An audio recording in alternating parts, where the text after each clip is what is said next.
Entonces, vamos a ver cómo se da la fatiga muscular en un ejercicio de resistencia. En un ejercicio de este tipo, que se sostiene en el tiempo, hay depresión de glucógeno muscular. Dijimos que este glucógeno iba a estar utilizado por la glucólisis anaeróbica y el músculo tiene una reserva de glucosa que claramente, si esta actividad se sostiene en el tiempo, esa reserva se va a ir disminuyendo. La glucosa comienza a disminuir, la glucosa circulante comienza a disminuir por su utilización. Hay una pérdida de líquido, ¿sí?, y electrolitos de minerales. Esto se ve principalmente en el equino, lo vamos a detallar más adelante. Y, como dijimos, un aumento de la temperatura corporal. Estos serían algunos de los factores, entonces, la depresión energética y el aumento de la temperatura corporal, que en un ejercicio de resistencia atentan contra la actividad, es decir, están a favor de lo que es la fatiga muscular.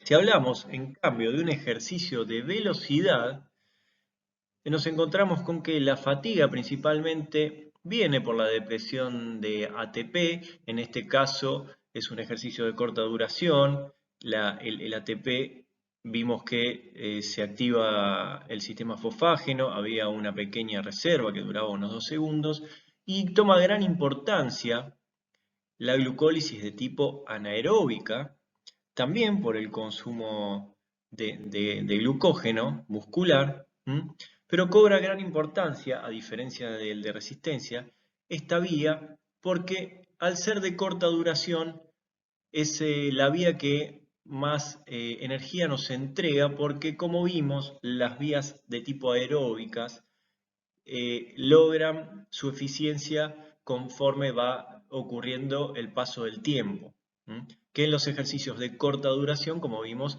no tendríamos el tiempo suficiente para la activación eficiente de estas vías. Es así que cobra importancia entonces la glucólisis anaeróbica y la acumulación, como vimos anteriormente, de lactato. Esta molécula que tiene la capacidad de acidificar entonces el medio intracelular. Entonces, como metabolitos en el ejercicio anaeróbico y conforme aumente la intensidad de ese tipo de ejercicio, vamos a ver que hacia estos aumentos de intensidad, cómo disminuye la cantidad de ATP y cómo se incrementa tanto el lactato muscular, ¿sí?, que encontramos en un nivel de 9, fíjense cómo se multiplica por 10 o más, y un incremento en el lactato sanguíneo. Esto implica no solo una acidificación del medio intracelular, sino también una acidificación, una disminución del pH de la sangre por este lactato sanguíneo. Hablando del lactato, entonces, este producto de la glucólisis anaeróbica, podemos decir que cuando se acumula en sangre, lo que nosotros referimos como lactacidemia, vamos a usarlo como indicador de la contribución de los mecanismos anaeróbicos a la obtención de energía. Es decir, que el nivel de lactato en sangre nos va a informar de cuán activos están estos mecanismos anaeróbicos. Esto es lógico si entendemos que este lactato justamente es producto de este tipo de metabolismo. En reposo, la lactacidemia aproximadamente es de 0,5 a 1 milimol litro. Eso varía con la especie y varía con el individuo. Esto tiene que ver justamente con factores genéticos del individuo. Y aparece un nuevo concepto que es lo que se denomina umbral del lactato, que va a ser un valor del lactato, es decir, una lactacidemia, en la cual, ¿sí?, vamos a encontrar una máxima concentración de lactato que sea compatible con el equilibrio entre lo que se produce y lo que se aclara, ¿sí? Aclaramiento, este término viene de clearance, ¿sí? Clearance es aclaramiento, fíjense que acá podemos hablar de un clearance de lactato, y tenemos que recordar que este aclaramiento estaría dado por el ciclo de Cori.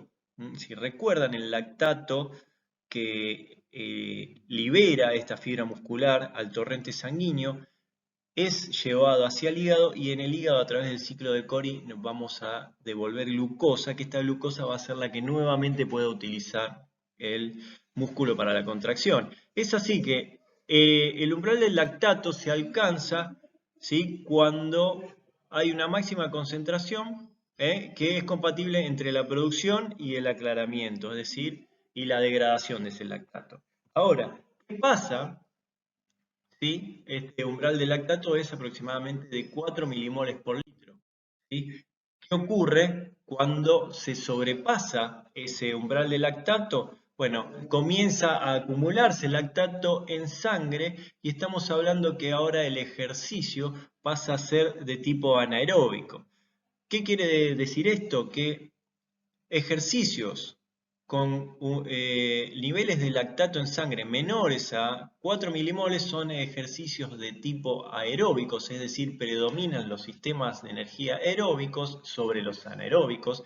Recordemos que los sistemas trabajan en conjunto, pero ejercicios que requieren de mayor intensidad y acúmulo de lactato, es decir, la producción de lactato supera el aclaramiento, se alcanza ese umbral de lactato, la producción supera el aclaramiento y ingresamos en ejercicios de tipo anaeróbicos. En este gráfico lo que estamos viendo es el lactato en sangre conforme aumenta la velocidad. Vemos que animales no entrenados, es decir, que no han desarrollado sus fibras musculares según el tipo de ejercicio, o que no han logrado las adaptaciones cardiorrespiratorias, como vamos a ver más adelante, o no aumenta la eficiencia de sus vías metabólicas, van a alcanzar este umbral de lactato a una velocidad menor que un animal entrenado. El animal entrenado va a lograr, ¿sí?, utilizar correctamente sus vías metabólicas para lograr velocidades más altas, es decir, intensidades más altas, sin superar este umbral de lactato. ¿Cómo es la endocrinología del ejercicio? Un ejercicio implica, ya sea intenso o de resistencia, como venimos viendo, estos dos grupos, implica la activación del sistema nervioso simpático. Esto es justamente la activación más rápida, la nerviosa. En el ejercicio intenso, esta activación simpática, por liberación de catecolaminas, como ya vimos, vamos a obtener los efectos cardíacos, respiratorios y vasculares, es decir, la adaptación al ejercicio, ¿sí?, del aparato respiratorio y cardiovascular, como vamos a ver. Y por otra parte, vamos a tener activada, ¿sí?, la liberación de glucagón por receptores beta, lo que nos va a permitir aumentar la glucogenólisis hepática para obtención de energía. En músculo nos va a generar justamente la glucogenólisis, ¿sí?, muscular. Todo esto a favor de la elevación de la glucemia para obtener la energía, en lo que sería un ejercicio intenso justamente. Y nos inhibe, por un lado, justamente la liberación de insulina, esta hormona hipoglucemiante, en una situación justamente que no la necesitamos, como es el ejercicio, que necesitamos elevar la glucemia.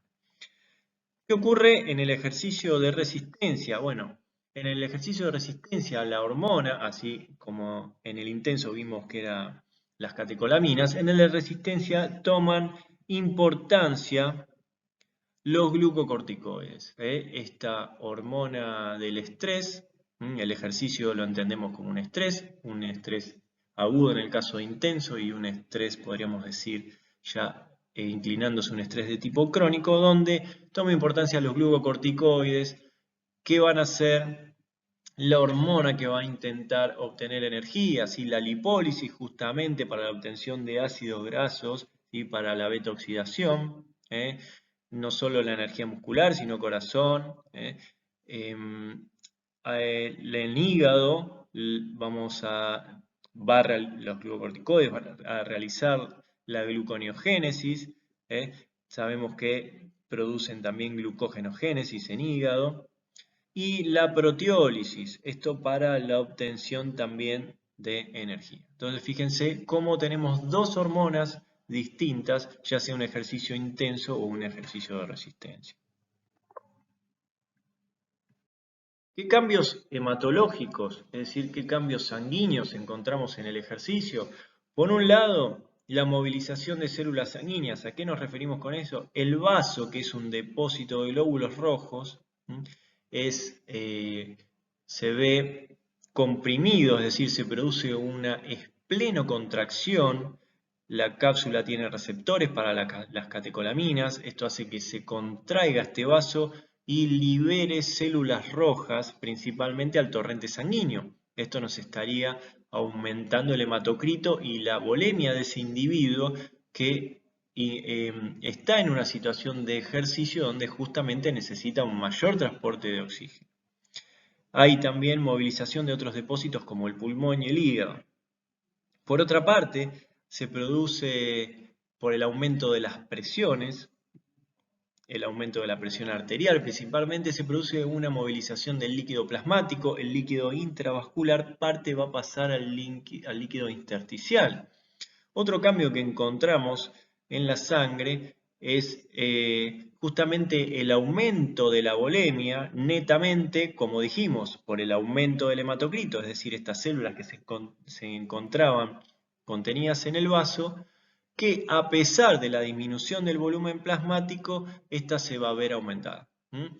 Entonces, este aumento de la volemia es el resultado principalmente de la esplenocontracción, que supera este movimiento de volumen plasmático que se ve disminuido.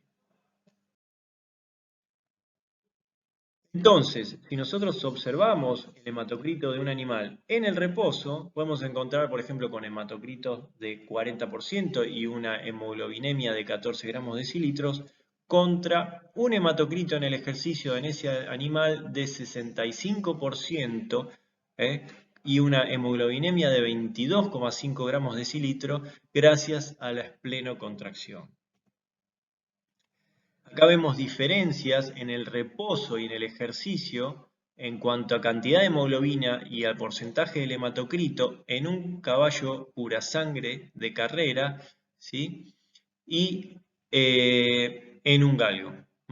Fíjense cómo las variaciones en la cantidad de hemoglobina y en el hematocrito son muy parecidas en ambas especies. ¿Qué ocurre con los leucocitos, es decir, con los glóbulos blancos en el ejercicio? Bueno, vemos cómo cambia en el pre-ejercicio, en el post-ejercicio inmediato y a las 24 horas, ya sea en un ejercicio intenso como en un ejercicio prolongado. Y tenemos que tener en cuenta acá cómo es la relación entre estas células y qué explicación encontramos en el ejercicio intenso por la acción de las catecolaminas y en el ejercicio prolongado por la acción de los glucocorticoides.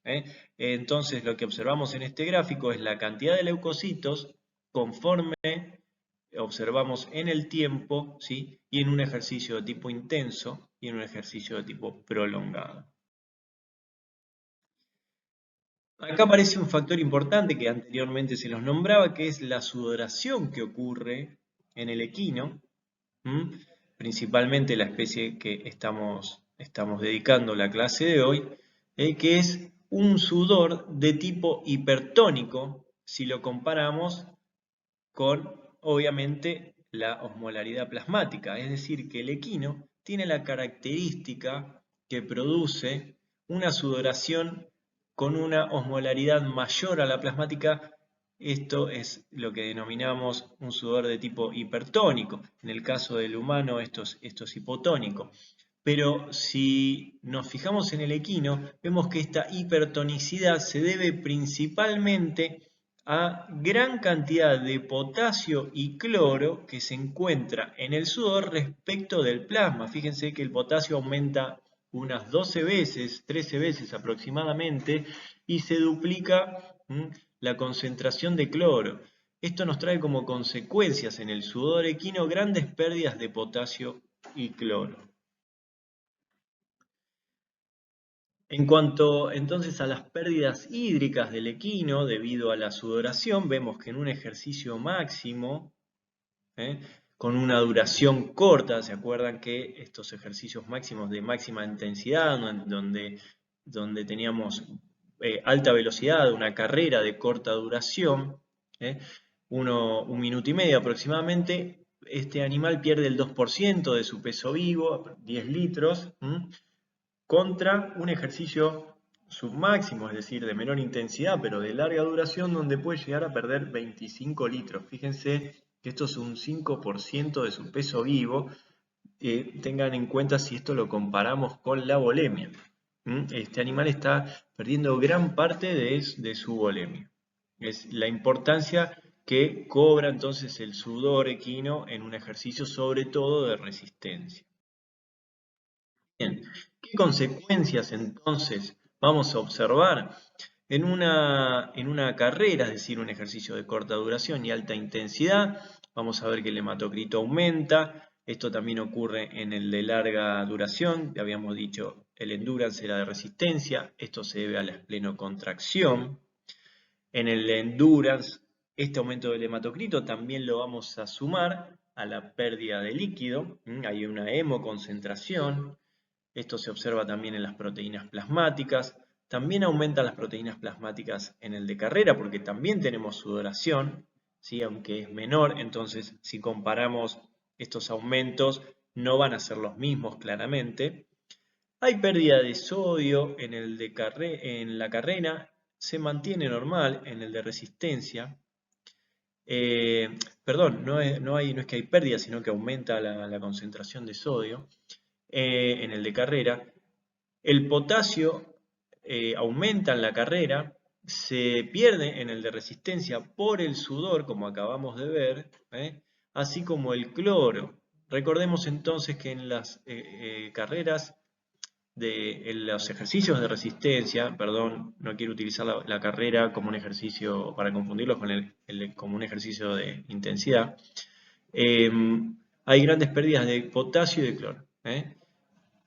El cloro se intercambia para mantener las cargas negativas por el bicarbonato. Es por eso que en el ejercicio de resistencia aumentan los niveles de bicarbonato. Sí se ven disminuidos en el ejercicio de intensidad.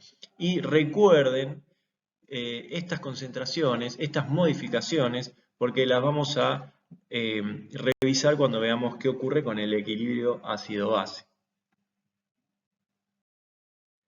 Entonces, si revisamos los distintos parámetros en el ejercicio intenso, vemos un aumento del hematocrito marcado, esto se debe a la esplenocontracción, una disminución en la liberación en la relación neutrófilos-linfocitos, esto se debe a que en el vaso hay linfocitos que se encuentran liberando en la esplenocontracción, esto disminuye la relación neutrófilo-linfocito, aumenta la proteinemia, se produce una hipercalemia, es decir, aumentan el potasio sérico, y en cuanto al equilibrio ácido-base, como vamos a ver, se produce una acidosis de tipo mixta.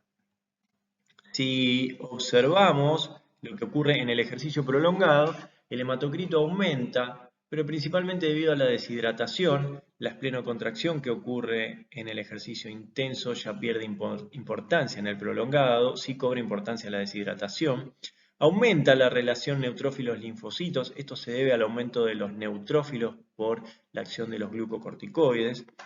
Aumenta la proteinemia debido a la deshidratación. Y si miramos el plasma, así como el sudor es hipertónico, el plasma se convierte en hipotónico debido a la pérdida principalmente de cloro y potasio. Si tenemos en cuenta entonces el equilibrio ácido-base, en el ejercicio de resistencia se produce una alcalosis. ¿Qué ocurre en el ejercicio intenso entonces con nuestro equilibrio ácido-base? Como dijimos, vimos que había una acidosis de tipo mixta. ¿Qué significa esto? vamos a tener dos componentes, un componente metabólico que va a estar dado por el aumento de este ácido láctico o lactato, como ya vimos, que va a ser el que debe ser neutralizado por el bicarbonato, y en este intento es que perdemos bases, haciendo entonces una acidosis de tipo metabólica. Se completa este cuadro con el componente respiratorio. Lo que se ve que ocurre en el equino en condiciones de ejercicio es que la velocidad de tránsito del eritrocito por el capilar pulmonar, que normalmente tiene un tiempo determinado, es decir, que este eritrocito que circula a través de ese capilar que va a realizar la hematosis con un alveolo, en el ejercicio se encuentra acelerado este flujo y el tiempo de intercambio, es decir, el tiempo en que puede obtener oxígeno y por otra parte ceder el dióxido de carbono, se ve disminuido debido a la aceleración de ese flujo por el aumento del gasto cardíaco, como vamos a ver más adelante, nos produce como consecuencia una situación de hipercapnia. El tiempo no es suficiente, el tiempo de intercambio no es suficiente para que se elimine todo el dióxido de carbono, teniendo entonces el componente ácido proveniente del aparato respiratorio. En el caso del ejercicio de resistencia, hablamos de una alcalosis metabólica. Tenemos un aumento de pH. ¿A qué se debe este aumento? Bien, principalmente se debe al aumento del bicarbonato. El aumento del bicarbonato se va a deber, en el caso del ejercicio de resistencia, a la compensación para mantener la electroneutralidad que realiza el bicarbonato debido a la pérdida de cloro. Si recordamos, en este tipo de ejercicio había un sudor hipertónico con grandes pérdidas de cloro, dando como resultado un plasma hipotónico respecto del cloro, que debe ser compensado en este intento de mantener la electroneutralidad por el bicarbonato, dándonos como consecuencia una alcalosis de tipo metabólica. Vamos a ver los ajustes cardiovasculares que son necesarios para que el organismo se adapte a esta situación de demanda aumentada. Aumento en el gasto cardíaco. Este aumento se va a dar a expensas principalmente del aumento de la precarga y el aumento del retorno venoso. Como ya sabemos, estas dos variables van de la mano. Va a haber un aumento de la actividad cardíaca aspirante, es decir, de la función del corazón como bomba aspirante. Un aumento de la presión negativa inspiratoria, que sabemos que esta disminución de la presión intratorácica favorece el retorno venoso justamente. La esplenocontracción, que como ya vimos aporta eritrocitos, pero también aporta la volemia, es decir, aumento del retorno venoso. La venoconstricción, que viene dada por la actividad del sistema nervioso autónomo simpático, por su inervación a través de los receptores, ¿sí?, que van a generar justamente la contracción del músculo liso de las venas, y la bomba muscular, la contracción de los músculos, el músculo esquelético, va a generar que aumente también entonces el flujo de sangre que va hacia el corazón derecho, ¿sí? Es decir, aumenta el retorno venoso. El aumento del cronotropismo, también dado por el sistema nervioso simpático, y el aumento de la descarga sistólica. Como ya sabemos, esta descarga se puede ver aumentada justamente por las propiedades cardíacas, como el aumento de la contractibilidad, el inotropismo, el aumento de la relajación, lo que va a permitir una mayor precarga, en consecuencia entonces una mayor precarga según dice la ley, ¿sí?, heterométrica de Frank Starling, que en definitiva nos va a dar un mayor inotropismo. Es de esta forma entonces que el corazón aumenta su gasto cardíaco. Analicemos los componentes del gasto cardíaco por separado y viendo sobre la gráfica. Tenemos en el eje de las X el consumo de oxígeno en porcentaje y sobre el eje de las Y tenemos hacia la izquierda la frecuencia cardíaca y a la derecha la descarga sistólica. Como vimos, el gasto cardíaco depende de estas dos variables. Bien, sabemos que conforme aumenta la actividad física, aumenta el consumo de oxígeno, nos está aumentando la frecuencia cardíaca. Bien, ¿qué ocurre con la descarga sistólica?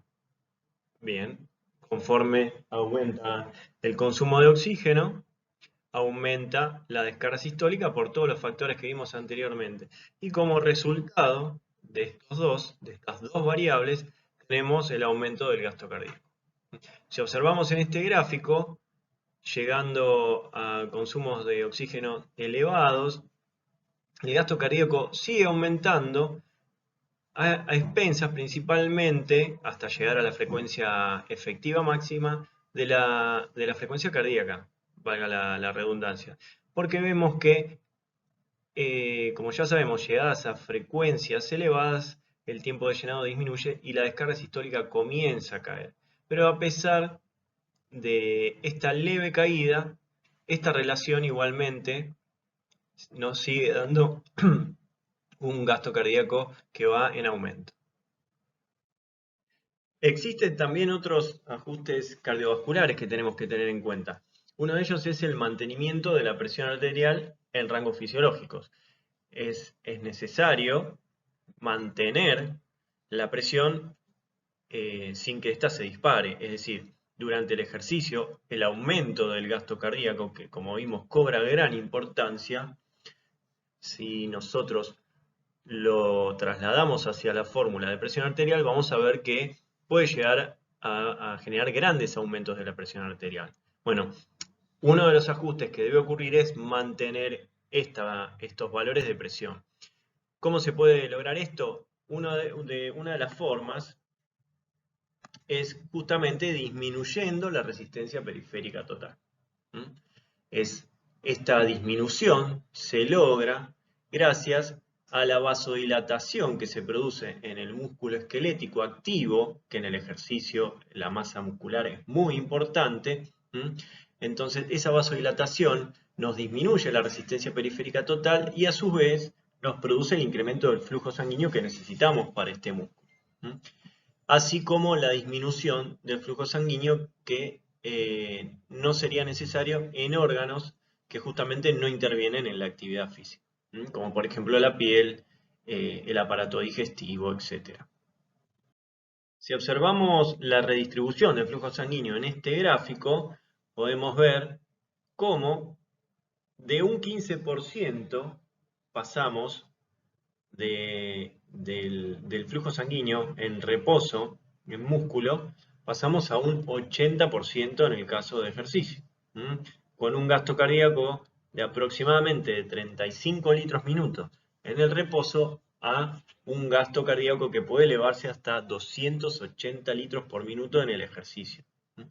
Fíjense, siempre manteniendo el flujo en órganos críticos, como va a ser el corazón durante el ejercicio, que justamente va a ser esta bomba que va a estar impulsando todo este flujo con gran actividad, no puede perder parte del gasto cardíaco, es necesaria justamente una buena irrigación de este músculo, y hay una reducción al cerebro, pero siempre manteniendo un flujo de tipo continuo.